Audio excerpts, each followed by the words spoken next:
나를 향한 하나님의 미션이 우리의 마음 중심에 깊이 새겨지는 축복의 시간 되게 하옵소서.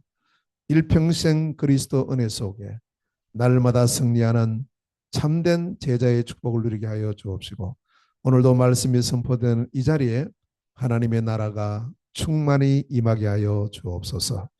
예수 그리스도 이름으로 기도하옵나이다. 아멘. 우리는 말씀을 들을 때 다 중요한 말씀이지만, 오늘 나에게 주시는 하나님의 언약이 무엇인가? 오늘 나에게 주시는 하나님의 응답은 무엇인가? 오늘 나에게 주시는 하나님의 미션은 무엇인가? 이 부분을 꼭 확인하고 이걸 놓치지 말고 이 언약을 잡고 우리가 현장으로 나가야 되겠습니다. 오늘 한 사람 바울을 우리가 보겠는데요. 지금 이제 2026년 올해는 하나님 나라의 망대예요. 하나님 나라의 망대를 세우고 그 축복을 누리는 그런 할애인데, 그래서 쭉 1월 달부터 절대 망대에 대한 부분을 성경에서 찾아서 우리가 쭉 인도를 받고 있습니다. 그 가운데 오늘은 이제 한 사람, 이전까지는 계속 지역, 여기에 대한 절대 망대 이 부분을 나누었는데, 오늘 이 시간에는 한 사람입니다. 바울이라는 한 사람에게 절대 망대가 세워지는데, 이 한 사람을 통해서 하나님의 역사는 2000년 지난 지금까지 계속되고 있는 거예요. 그래서 저는 이제 이 바울을 보면서 한 사람인데 시대를 초월하는구나, 지역을 초월하는구나, 지금까지 영향을 주고 역사가 계속 진행되는구나. 그래서 이사야서 60장 22절 말씀이 생각이 나요. 그 작은 자가 천명을 이루겠고 그 약한 자가 강국을 이룰 것이라. 때가 되면 나 여호와가 속히 이루리라. 한 사람인데요. 한 사람. 그렇다면 바울 한 사람을 통해서 하나님이 일을 이루셨다면 우리 한 사람 한 사람이 중요한 거예요. 나 한 사람이 중요한 거거든요. 나 한 사람. 자, 그러면 바울이 원래 태어날 때부터 처음부터 이런 어떤 언약을 잡고 그렇게 자라났느냐? 아니에요. 나와 비슷하고 우리와 비슷한 사람이에요. 자, 보세요. 원래 이제 이름이 두 개입니다. 사울이라고도 하고 바울이라고도 해요. 처음에는 주로 사울로 사용을 하다가 나중에 바울이 진짜 하나님의 사명을 이제 감당해 나갈 때는 이름을 바꿔 불러요. 바울로. 우리는 보통 이제 바울로 이렇게 기억을 하는데, 자, 그러면 원래 태어나서 쭉 불렀던 사용했던 이름 사울. 이 사울에게도 망대가 있었다니까요. 우리도 모르게 우리에게도 망대가 있어요. 다.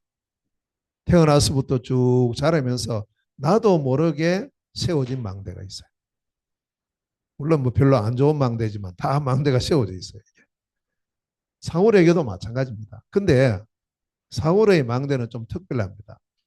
빌립보서 3장 4절에서 6절에 보면 이 바울이요, 성장할 때 자연스럽게 태어나서부터 쭉 성장하면서 세워진 망대가 뭐냐?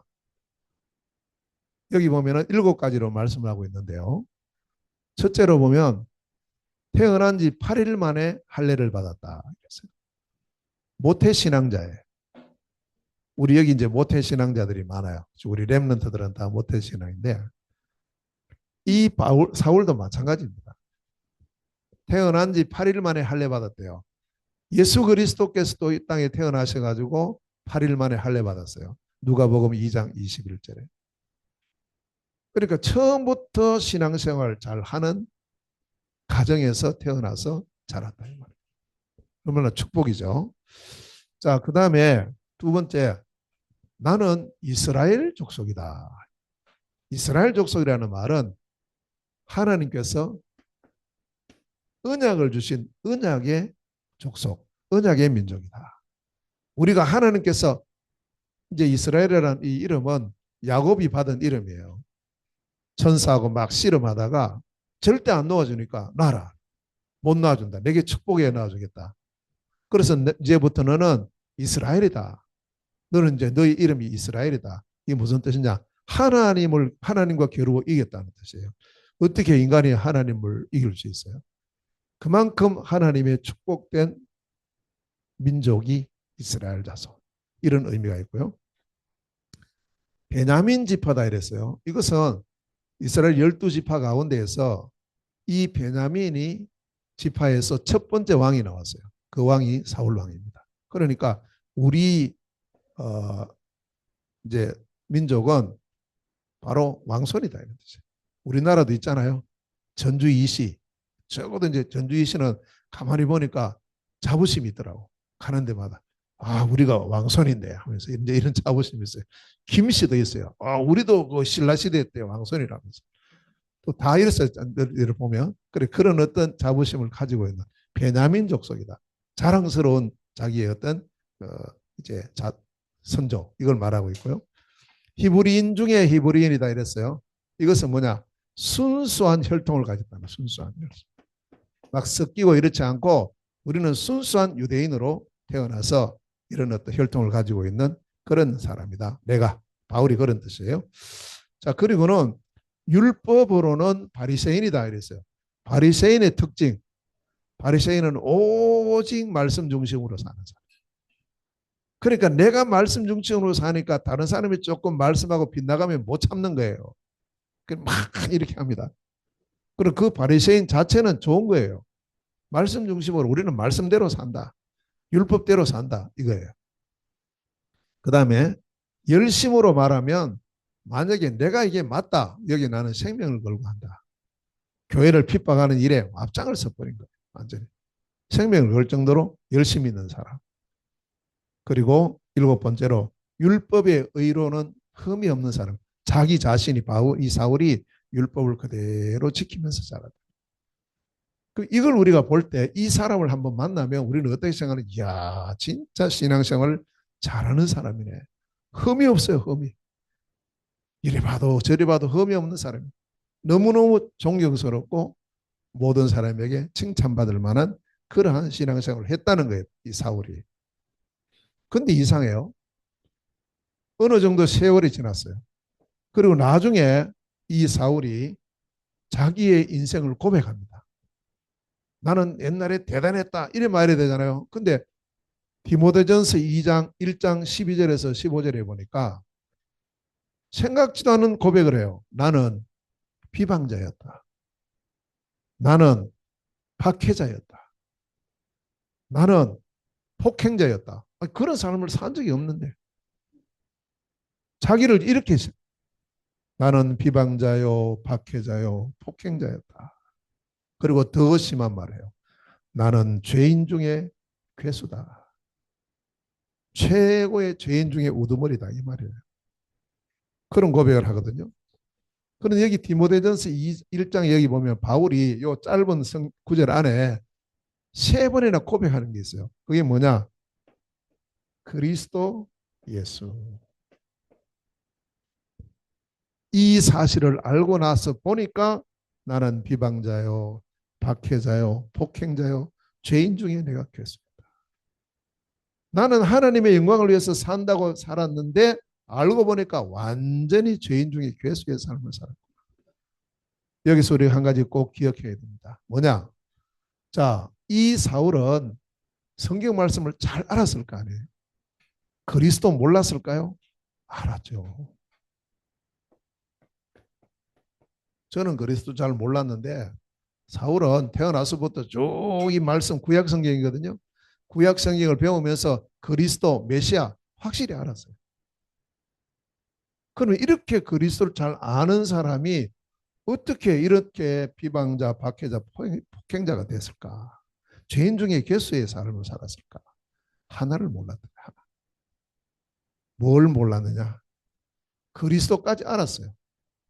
그런데 이 그리스도로 오신 예수님을 부인한 거예요. 여기에 결정적인 미스가 났어요. 사울이 볼 때는 예수는 절대 그리스도 아니다. 태어날 때도 그렇고 성장할 때도 그렇고 예수님의 직업을 볼 때도 그렇고 예수님 가정을 볼 때도 그렇고 예수님의 제자들이라고 따라다니는 사람들 볼 때도 그렇고 예수님 공부한 것도 이래 보니까 그렇고 그리스도가 될 자격이 없어요. 사울이 볼 때, 사울이. 자기가 볼 때는 전혀 예수는 그리스도가 될 수 없어요. 아니, 근데 자꾸 제자들이 예수가 그리스도다. 예수가 바로 우리가 기다리던 그 메시아다. 그 그리스도다. 이렇게 하고 계속 떠들고 다니거든. 그래 열받은 거예요. 다른 것 때문에 열받은 거 아닙니다. 예수를 자꾸 그리스도로, 예수가 그리스도라는 거예요.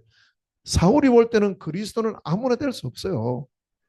어마어마한 분, 진짜 우리를 구원하실 분인데 어떻게 갈릴리 출신 목수의 아들, 공부도 잘하지 못한 저 예수가 그리스도가 될 수 있냐 이거예요. 안 된다는 거죠. 어찌 보면은 맞는 말이에요. 그런데 자꾸 저 무식한 저 뭐 공부도 하지도 못하는 그런 뭐 어부 출신들 무슨 세리들 뭐 이런 사람들 가난한 사람들 이런 사람들이 계속 떠들고 다니면서 예수가 그리스도라고 소리 지르거든. 근데 이것들 내 그냥 둘 수 없다고. 이래서 스데반을 핍박할 때부터 앞장서요. 그리고는 그 후로는 자기가 앞장서 가지고 예수님을 그리스도라고 믿는 사람들 고백하는 사람들 내가 몽땅 없애야 된다. 왜? 이게 하나님의 뜻이고 하나님께 영광이 되는 일이니까. 이렇게 했다니까요. 여기 많은 사람이 따랐어. 사울 당신 말이 맞다고. 절대 예수는 그리스도 아니라고. 저 무식한 것들이 자꾸 저 엉뚱한 소리 거짓말하고 다닌다고. 그러면서 사울과 팀이 돼가지고 핍박하는데 앞장서는 사람들이 많았다니까요. 그 사람들이 숫자가 훨씬 많았어요. 여론으로도 그렇고 모든 것으로 볼 때는 예수를 그리스도라고 믿는 사람은 아무 힘이 없고요. 아니라고 했던 이 사울을 따르는 사람이 훨씬 더 많았어요. 그 당시에 성전에 있는 사람들, 회당에 있는 사람들 몽땅 다 사울의 그 마음을 가지고 있습니다. 그 힘도 없어요. 뭐 갈릴리 출신들이 뭐 힘이 있겠어요? 어부 출신들 뭐가 힘이 있겠습니까? 아무 힘이 없어요. 그건 늘 당하는 거죠. 늘 당하는 거죠. 이래서 서대반이 순교당하고 예루살렘 교회가 큰 박해를 당하고 뿔뿔이 흩어지고 다 사방으로 가버리고 완전히 이제 깨진 거예요. 이제 끝난 거예요. 근데 이 사울에게 이상한 소리가 들려오는 거예요. 저 다메섹에도 예수를 그리스도로 믿는 무리들이 있다. 그 소리를 들었어요. 그 보통 같으면 너무 머니까 그때는 뭐 걸어가야 되고 주로 뭐 교통도구가 있습니까? 말 있으면 말 타고 가고 하는데 보통 걸어 다녔거든요. 그 저 멀리까지 그 갈 필요 뭐 있어요? 누가 오라고도 않고. 그런데 이 사울은요. 내가 이 예수를 그리스도로 믿는 사람이 이 지구상에 다 사라지기 전까지는 내가 생명 걸고 이것을 내가 없애야 된다. 그거 자기 사명으로 삼았어. 이래 가지고 이제 대제사장에 가요. 대제사장님, 제게 공문을 주세요. 무슨 공문? 체포영장을 주세요. 무슨 체포영장? 누구든지 예수를 그리스도로 믿는 사람은 내가 다 잡아가둘 테니까 그 체포할 수 있는 공문 달라고. 영장을 달라고. 그러니까 대제사장이 좋지 하면서 줬어요. 이제 이거 들고 가는 거예요. 이게 이때까지의 사울의 삶이었고 사울의 망대였습니다. 자, 그런 사람이 어떻게 이런 고백을 하게 됐을까? 이걸 오늘 본문에서 우리가 잘 살펴봐야 됩니다. 자, 이렇게 어느 날 사울이 그리스도이신 예수님을 만나는 극적인 장면이 나와요. 그것도 핍박하러 가다가. 그래서 오늘 바울은 뭐라고 고백합니까? 하나님의 은혜의 복음이다. 복음은 내가 만들고 내가 찾고 내가 뭐 이렇게 세운 것이 아니고 하나님의 절대적인 은혜로 주신 것이다. 은혜로. 저도 아무리 돌아봐도 이게 맞아요. 내가 어쩌다가 이 하나님의 은혜의 복음을 알게 됐을까? 내 능력인가? 내 무슨 노력인가? 나의 실력인가? 아니요. 저는 그냥 친구하고 어릴 때 교회 갔을 뿐이고 다니다 보니까 뭐 이렇게 또 예배를 드렸고 또 어느 날 하나님 또 내게 이런 또 어떤 뭐 신학교에 대한 사명을 주셔가지고 갖고 그냥 이렇게 하는 중에 제가 어느 날 이걸 깨달았어요. 야, 하나님께서 우리에게 복음을 주셨네요. 은혜의 복음을 주셨구나. 그걸 알게 된 거예요. 그래서 바울이 이제 이 사실이 고백될 때 이 복음이 망대로 세워진 거예요. 이걸 보고 절대 복음의 망대. 그게 오늘 24절에 바울이 고백을 하죠. 하나님의 은혜의 복음. 복음이 뭡니까? 왜 자꾸 복음을 이야기합니까? 아마 우리 교회에서는 뭐 늘 주일마다 복음 늘 이야기합니다. 늘. 왜냐하면 우리 인간의 근본 문제를 알고 나면 다른 소리를 못하게 돼 있어요. 다른 소리를. 자, 하나님께서 창세기 1장 27절에 하나님의 형상대로 인간을 창조했어요. 그래서 모든 사람은 하나님의 형상대로 창조된 존재. 모든 사람은. 지금 뭐 지위 고하를 막론하고 누구든지 어느 나라 사람이든지 다 여기서 창조된. 그래서 이 하나님의 형상대로 창조된 인간에게 하나님께서 28절에 복을 주신 거예요. 복을. 그래서 이 복은 생육하고 번성하고 충만하고 정복하고 다스릴 전 세계를 정복하고 다스릴 복을 주셨는데, 자, 이 복을 어떻게 누리느냐 할 때 창세기 2장 17절을 말씀해요. 하나님의 언약, 이 선악과를 먹지 말라.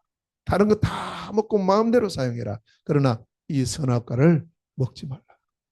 약속이다. 약속. 네가 이걸 만약에 내 약속을 어기고 이걸 먹으면 죽음이 올 것이다. 반대로 이거 안 먹으면 영원한 생명을 누릴 것이다.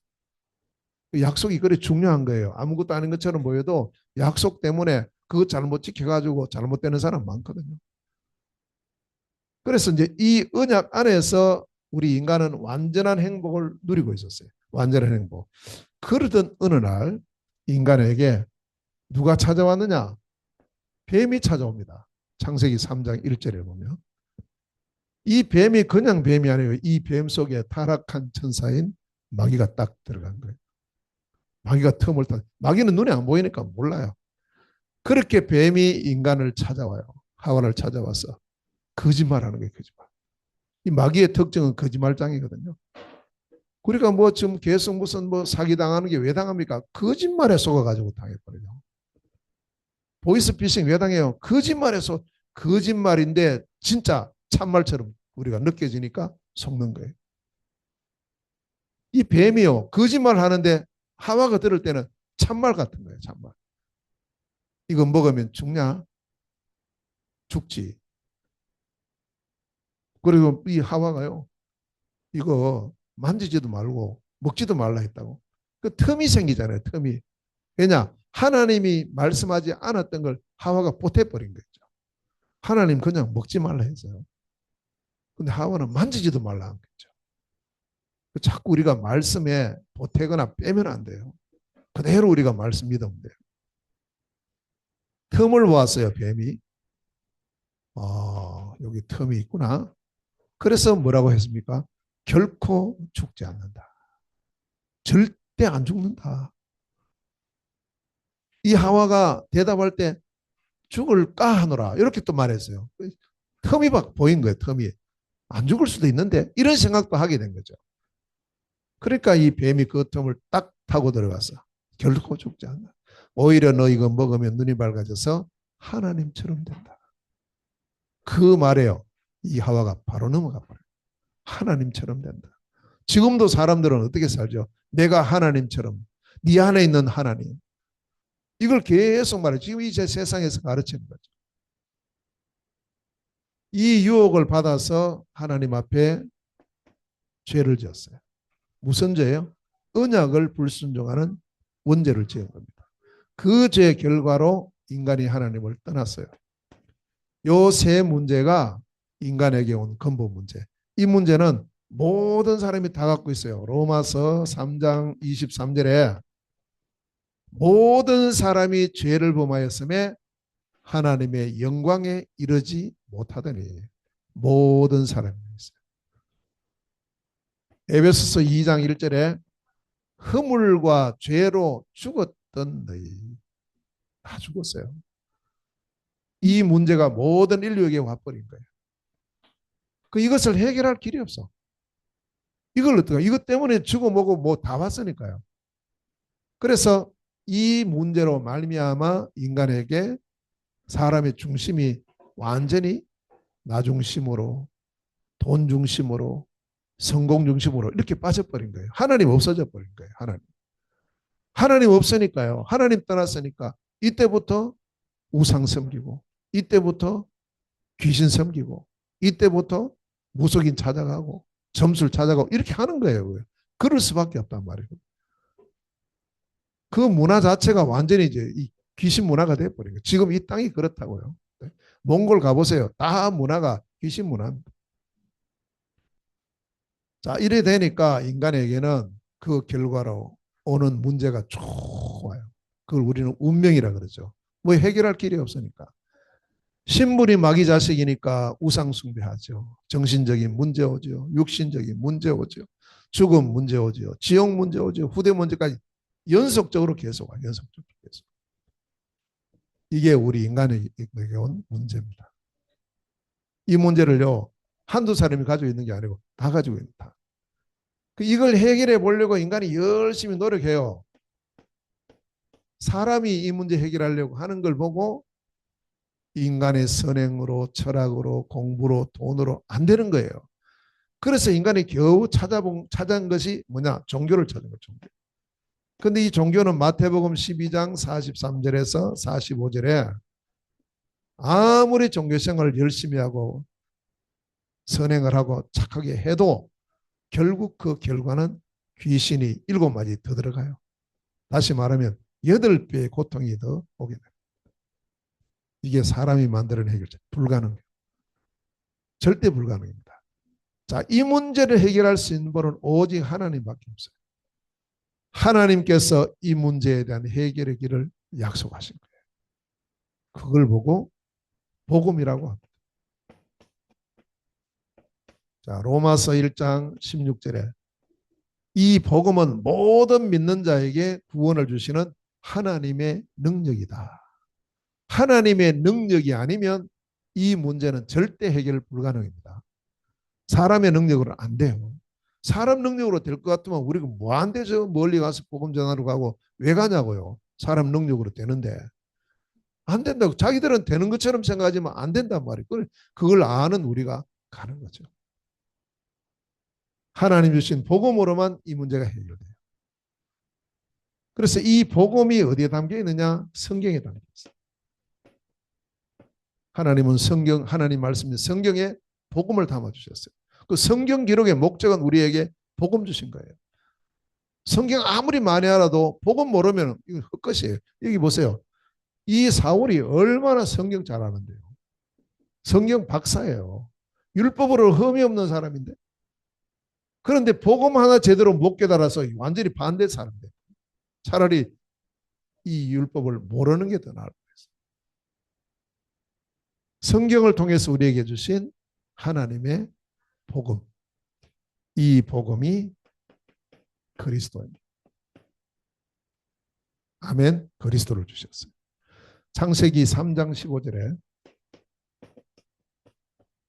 여자의 후손이 뱀의 후손의 머리를 박살내요. 왕 대신 여자의 후손이에요. 머리를 완전히 박살내는 거예요. 자, 이 그리스도는 이사야 7장 14절에 임마누엘로 오신다고 약속했어요. 하나님이 우리와 함께 하세요. 다시 말하면 하나님을 만나는 길을 여시는 그분이세요. 이 여자의 후손은 어떤 분이냐? 우리의 모든 죄, 허물 다 해결하시는 분이에요. 이사야서 53장 6절에 우리 무리의 죄악을 그에게 담당시켰다. 이 세 가지를 해결하시는 분. 마귀 문제를 해결하고 죄 문제를 해결하고 하나님 만나는 그 길을 여시는 그 분이 누구냐? 바로 그리스도다 이 말이에요. 기름 부음 받은 자. 왕제사장 선지자를 세울 때 기름을 부어요. 그리스도이신 그리스도께서 이 땅에 오셔서 우리의 이 근본 문제를 해결하고 이것 때문에 온 결과 문제를 다 해결한다. 이게 하나님의 복음이에요. 복음. 그러니까 모든 사람은 누가 필요합니까? 그리스도가 필요해요. 특히 이제 이 복음 한 번도 못 들어보고 교회 한 번도 못 간 사람은 예수 믿어라 이거보다는요. 그리스도를 말해줘야 돼. 그리스도를. 그리스도. 그리스도가 어떤 분? 왜 그리스도가 필요한지. 당신에게 필요한 분이 그리스도라는 사실을. 이걸 쭉 말씀해주고 하나님의 약속은 반드시 이루어지는데 그 약속대로 그리스도가 이 땅에 오셨다. 다시 말하면 하나님께서 그리스도를 이 땅에 보내셨다. 사람을 구원하시기 위해서 사람으로 이 땅에 오셨다. 그 이름이 바로 예수다. 이 부분입니다. 그래서 누가복음 2장 10절에서 21절에 천사들이 목자들에게 복음을 알려줘요. 이 복음은 모든 백성에게 미치는 큰 기쁨의 좋은 소식. 그렇죠? 모든 사람의 기쁨의 좋은 소식.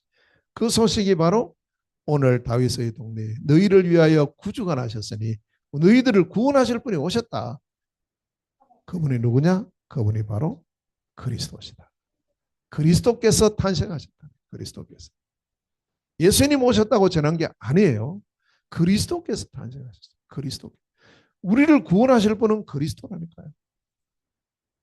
그 그리스도로 오신 분의 이름을 누가복음 2장 21절에 8일이 지난 후에 할례를 받으시고 할례 받는 그날이에요. 이 사울도 8일 만에 할례 받았죠. 예수님도 태어나서 8일 만에 할례 받았어요. 할례를 받으신 그날에 하나님께서 이름을 주신 거예요. 그 이름을 예수라 하니라. 보세요. 처음부터 이 예수님은 그리스도로 탄생하신 분이에요. 그리스도로 오신 예수란 말이에요. 그래서 항상 바울은 고백할 때 그리스도 예수. 여기서도 그리스도 예수. 세 번이나 고백. 그리스도 예수. 그리스도를 앞에 붙이고 예수라고 이름 붙이는 사람은 바울밖에 없어요. 다른 제자들도 그냥 예수 그리스도 이렇게 말했지 그리스도 예수 이렇게 말 안 해요. 그만큼 이 바울이 정확한 복음을 회복하는 거예요. 이래서 이때에 바울이 새로운 망대가 세워지는데 이 사실을 깨닫는 날이 왔어요. 이 사울에게. 그게 언제냐? 사도행전 9장 1절에서 9절입니다. 자, 이때까지만 해도 이 사울은 절대 예수는 그리스도 아니라고 이렇게 하면서 막 지금 뭐 핍박하러 다니는 중이에요. 그래서 가는 중인데 이제 이 체포영장 받아가지고 지금 다메섹으로 가요. 거기도 예수를 그리스도로 믿는 제자들이 있다는 소식을 듣고요. 이렇게 해서 막 가는 중에 갑자기 빛이 비쳐요. 빛이 중요합니다. 어두움은 빛 앞에서는 꼼짝 못해요. 빛이 비치면 어두움은 저절로 없어진다니까. 어둠이 아무리 세력이 강해도 괜찮아요. 빛이 비치면 돼요. 빛이. 우리의 가정에 내 자신에게 우리의 모든 현장에 이 그리스도의 참 빛이 비쳐버리면 어둠은 없어진다니까. 어둠 물러가라고 막 소리 지르지 말고 빛을 비추는 정인의 축복 누리시면 돼요. 우리가. 빛이 비치니까 깜짝 놀라서 사울이 엎드려졌어요. 말씀이 들려와요. 사울아 사울아 네가 어찌하여 나를 핍박하느냐. 깜짝 놀랐죠. 물었어요. 주여 누구십니까? 분명히 들려와요. 나는 네가 핍박하는 예수다. 나는 그냥 예수다 이렇게 말한 게 아니고 네가 지금 핍박하고 있는 바로 그 예수다. 라는 말씀이 생생하게 들린 거예요. 무슨 뜻이죠? 죽은 줄 알았는데 십자가에 달려 죽고 끝난 줄 알았어요. 그 자꾸 사람들이 죽은 예수를 그리스도로 하니까 이 사울은 열받은 거예요. 아니라고. 그런데 그 죽었다고 생각했던 예수가 지금 자기에게 빛으로 나타나고 그리고 자기에게 말씀하고 있어요. 나는 네가 핍박하는 예수다. 이 체험이 오늘 우리 모두에게 되어지시기를 주의 이름으로 축원합니다. 나는 네가 핍박하는 예수다. 지금도 살아계시는데 이 말은 무슨 뜻이냐? 예수님은 부활하신다. 부활하신 예수님 만나버린 거예요. 부활하신 예수님. 그냥 예수 만난 게 아니에요. 부활하신 예수님. 다시 말하면 그 누구도 죽은 사람이 다시 부활할 수 없어요. 아무리 훌륭한 사람도. 근데 분명히 죽고 끝난 줄 알았는 예수가 지금 부활하셔가지고 자기에게 말씀하고 있으니까 이거는 부인할 수가 없는 거예요. 이 사울이. 이때 사울이 뭐가 체험되느냐. 아, 내가 잘못 알았구나. 내가 잘못 알았구나. 내가. 이제 이게 진짜 회개예요. 뭐 요거 뭐 잘못했습니다. 그것도 회개지만 이 사실에 대한 진정한 회개가 일어난 거예요. 맞구나. 뭐가 맞아요? 예수가 그리스도 맞다. 이거 깨달아지니까 이렇게 이제 고백되는 거예요. 나는 오히려 이 복음을 그리스도 예수의 이 복음을 비방하는 자로서 박해하는 자로서 폭행하는 자로서 내가 썼구나. 내가 진짜 죄인 중에 괴수구나. 이 고백이 된 거예요. 이 고백이 된 거예요. 그래서 이 사울은 이때에 뭐가 세워지느냐. 새로운 절대 복음의 망대가 세워져요. 그게 뭐죠? 그리스도 예수. 하나님 주신 절대 복음은 그리스도이신 예수의 복음이구나. 이 복음이구나. 이게 회복이 됐어요. 우리 모두에게 이 복음이 회복된 줄로 믿습니다. 저는 92년도에 우리 다락방 전도 그 훈련에 처음 참여했어요. 아무것도 그때는 교회 개척하고 어떻게 하면 교회 부흥시킬까 이것만 늘 생각했던 그 시절인데 전도를 할 수 못하겠는 거예요. 전도를 해야 되는데. 그래서 뭐 누구를 통해서 전도 잘하는 목사님 계신다고. 그분이 이번에 전도 세미나 한다고. 그래서 나도 한번 가도 됩니까? 가도 되지. 그래서 제가 갔어요. 가서 쭉 들으면서 3일간 했거든요. 아침 새벽부터 해가지고 아침 오후 그다음에 오후 저녁까지 계속 했어요. 3일간. 이렇게 하면서 복음 편지도 하시고 새 생명도 하시고 또 전도 기초 훈련 하시고 이렇게 쭉 했어요. 하셨는데 물론 은혜를 받고 이거 이렇구나 이거 많이 깨달았는데 그렇다고 해서 저는 어떤 말씀 들을 때 막 이렇게 너무 막 이렇게 감동받아가 막 울고 이런 게 별로 없어요. 저는요. 근데 그때 말씀을 쭉 들으면서 제게 한 가지 남는 게 있는 거예요. 내가 이걸 몰랐구나. 내가 이걸 몰랐네. 그게 뭐냐? 그리스도를 몰랐네.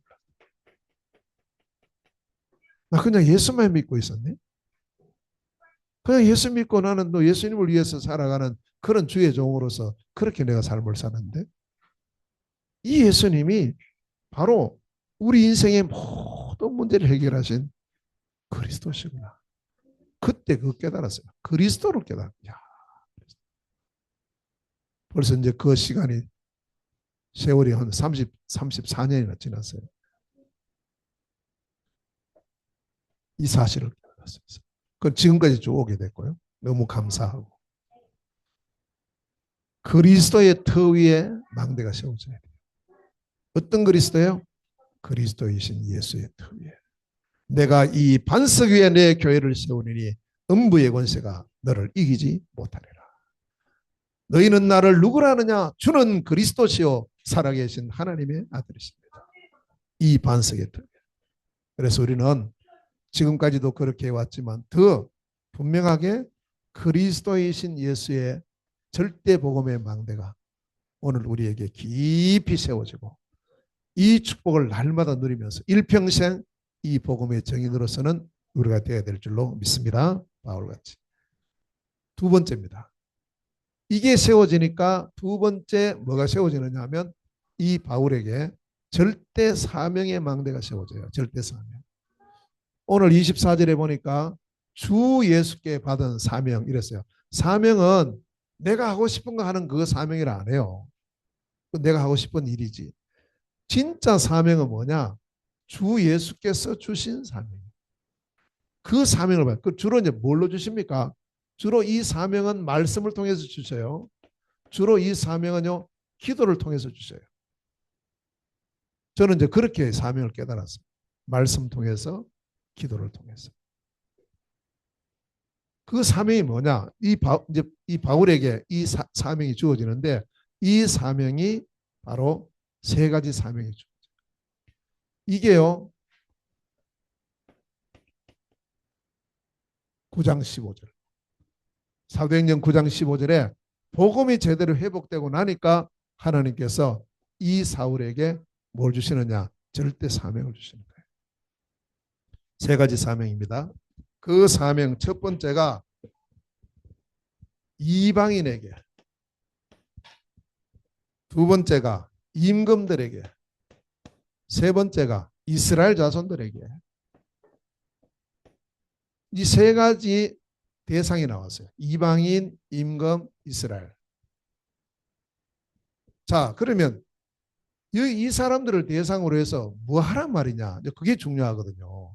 이 사람들 대상으로 돈 벌어라. 이 사람 대상으로 뭐 해라. 이게 아니고 이 사람들에게 해야 될 일이 뭐냐?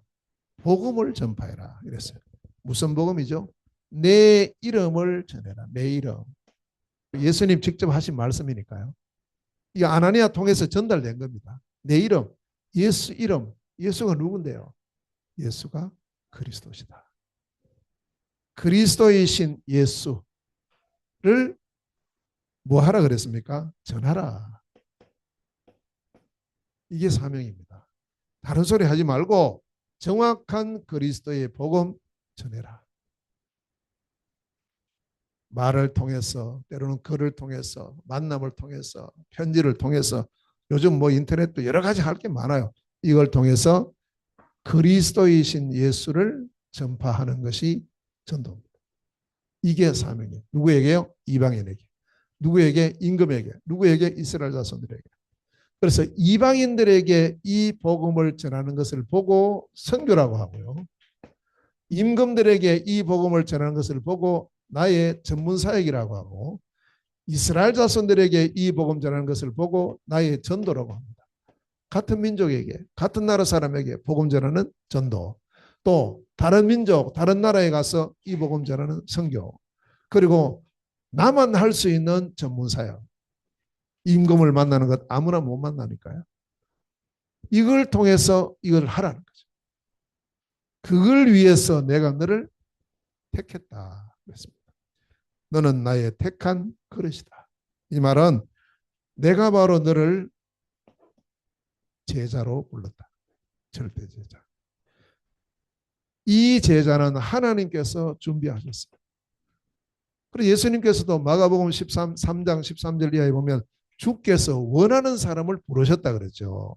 나는 내가 좋아가지고 와서 하는 것처럼 보이지만 사실은 주께서 우리를 원하셔서 부르신 줄로 믿습니다. 이게 우리가 믿음입니다. 내가 아닙니다. 모든 것의 시작은 주께서 하셨어요. 하나님께서, 예수 그리스도께서 이 제자들을 준비해 놓으시고 부르신 거예요. 이걸 요즘 메시지로 하면은 7포인트 제자들입니다. 하나님께서 준비해 놓으신 택한 나의 그릇. 자, 그럼 여기서 우리는 나의 사명 찾아야 돼요. 그럼 우리 바울은 이런 사명을 확실히 붙잡았는데 나는요, 나는 우리가 말씀과 기도를 통해서 나의 사명을 찾아라. 그래서 나의 전도는요, 나의 선교는요, 나의 전문사역은 뭡니까? 우리가 전도를 생각할 때 우리 지역, 인천 지역을 생각합니다. 이제 인천 지역의 행정구역이 7월 1일부터 11개 구군으로 바뀌어요. 하나 늘어나요.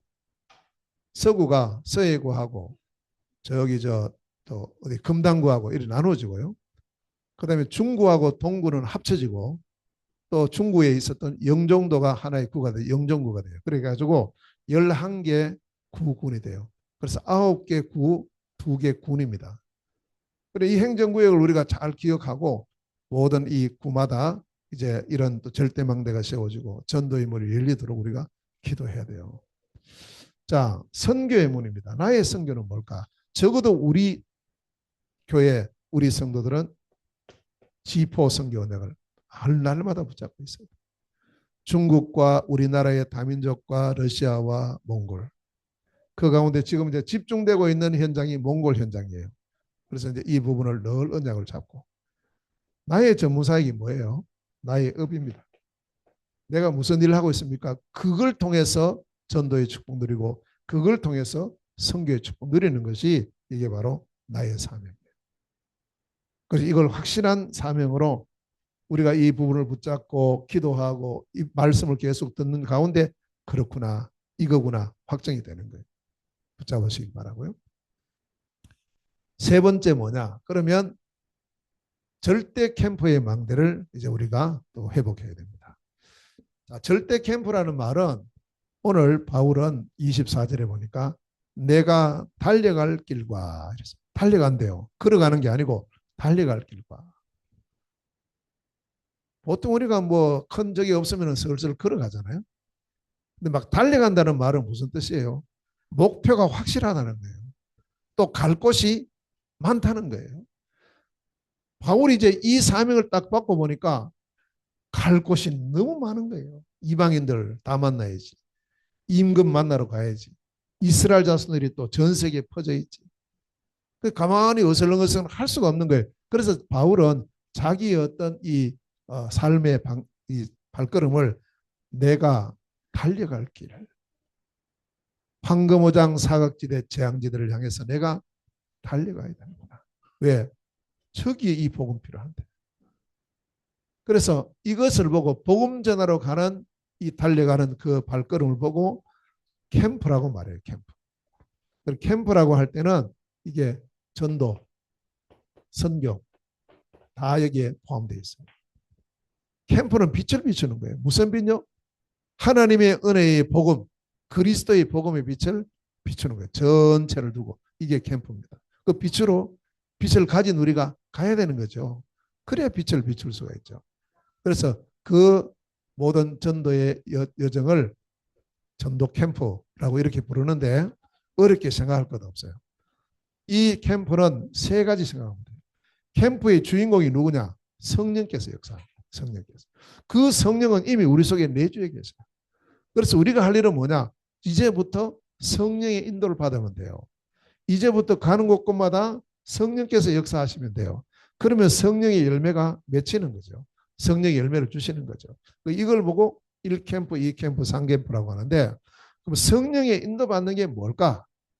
제일 먼저 우리가 해야 될 것은 팀을 위해서 기도해야 돼요. 혼자 할 수 없죠. 팀 구성을 위해서 기도해야 돼요. 너와 내가 함께 이 팀 구성.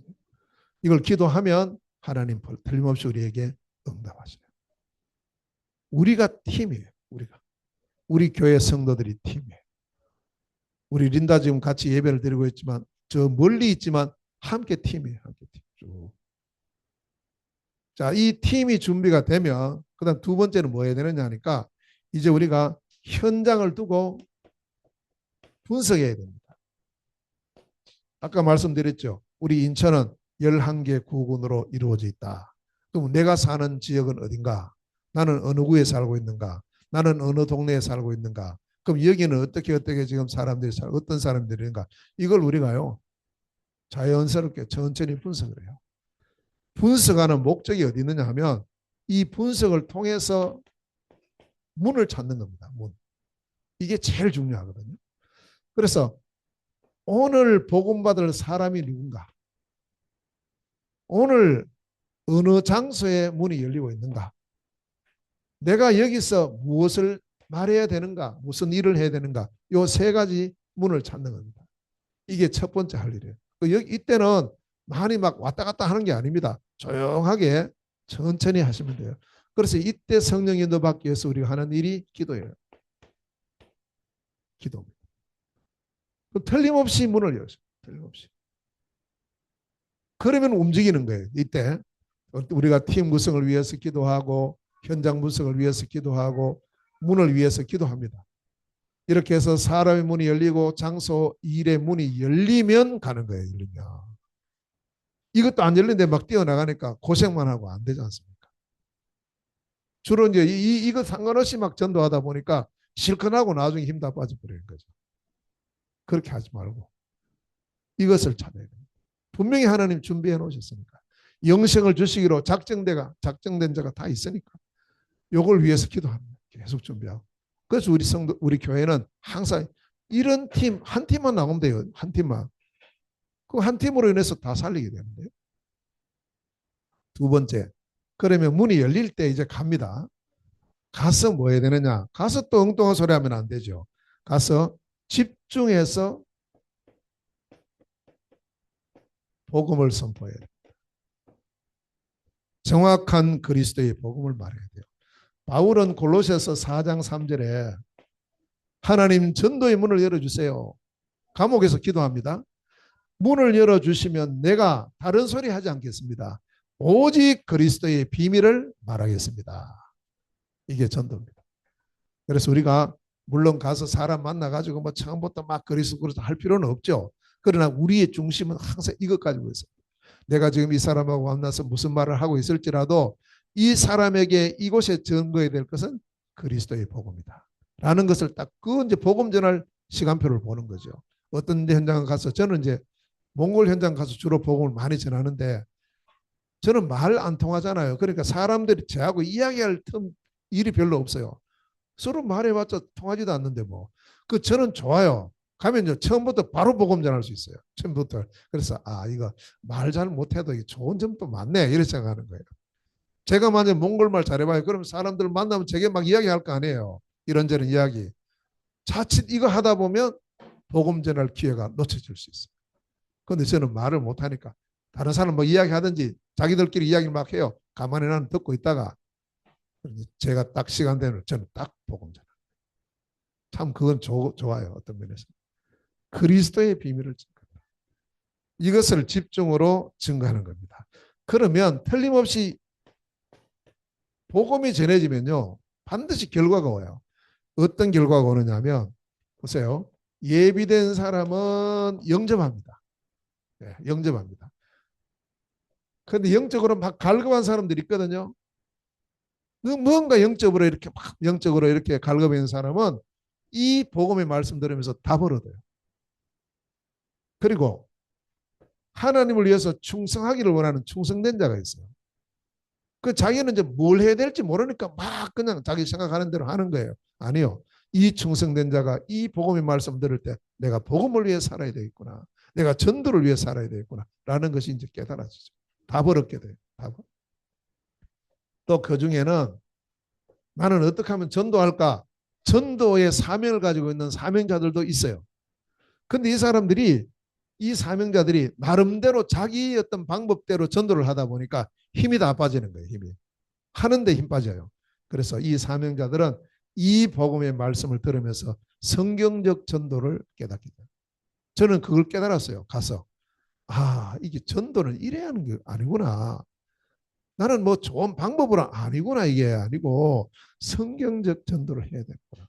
제가 그걸 발견했어요. 분명히 현장에는 요 네 사람이 있어요. 예비된 자, 갈급한 자, 충성된 자, 사명자. 이런 사람은 다 벌어져요. 그러나 또 하나의 또 반응이 나와요. 왜냐? 사단이 없으면 좋겠는데 사단이 있거든. 이게 이제 복음의 빛이 비치면 무너지잖아요. 떠나가잖아요. 우리가 건물 무너질 때도 어때요? 조용하게 무너지지 않죠. 소리가 나요. 막 이런 소리 저런 소리 먼지도 나고 막 이렇게 나고. 그걸 보고 놀라면 안 되죠.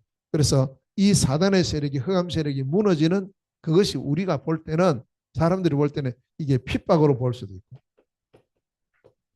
또 어떤 사람들은요 이게 막 소동으로 볼 수도 있고 반대로 볼 수도 있고 막 이런 일이 일어나요. 그러나 문제 없어요. 아무 문제 될 게 없어요. 자, 이러한 틀림없는 결과가 옵니다. 이걸 위해서 두 번째 캠프를 하는 거예요. 집중으로 쭉 복음 전합니다.